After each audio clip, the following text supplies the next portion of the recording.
We're here today at an animal vaccine manufacturing plant that is helping to power New Zealand's growth to chat about a really important report that's just landed. Ministers today released the Agricultural and Horticultural Products Regulatory Review Report and say that they are serious about cutting red tape and driving real change.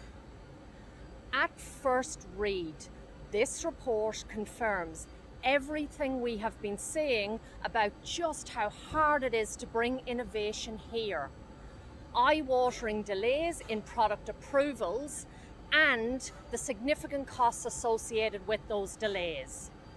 Thank you to ministers and to the Ministry for Regulation for this review, for listening to us and for laying out a clear roadmap for improvement. The test now will be on how quickly regulators can turn the ship around and implement the report findings. So we're here today with AFAN's board member Sam Higgins. Sam, what's the mood of the boardroom looking at this report and what's needed now? Urgency, culture change, accountability and transparency. Many of our members are telling us that these delays make their business here untenable in the future. This report acknowledges transparency concerns and a lack of trust and confidence in the regulators. We welcome the strong words from the ministers, but it's going to take action to restore confidence. It will take culture change to achieve the efficiencies, transparency and certainty that the recommendations aim for.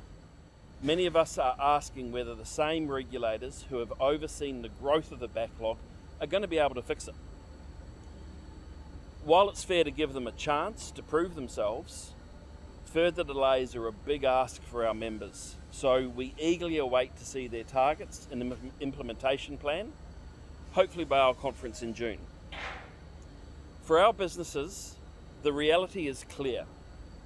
If you don't deliver the goods, we don't get paid.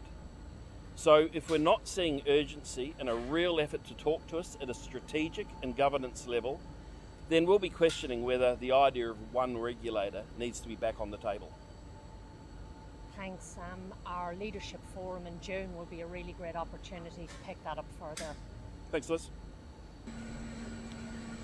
Richard, you and the other colleagues as part of the AFAN's regulatory subcommittee have been invaluable to this review in providing regulatory expertise and evidence. What's your key take home reading this report?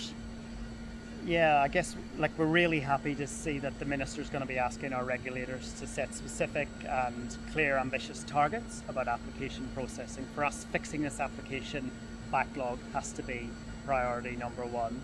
And as it stands, the publishing of this report doesn't sort of specifically change the dial for us as a business, yet we need to see the application backlog fixed. And yeah, we're also quite interested in some of these changes that are being proposed in terms of changes to legislation. And yeah, we're going to have to fully understand what impact these new targets for application processing and changes to the legislation will have on our business before there could be any discussion on changing the current cost recovery model.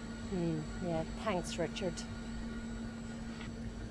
So in summary, this announcement is a glimmer of hope that change is on the way. The real test will now be turning that hope into reality.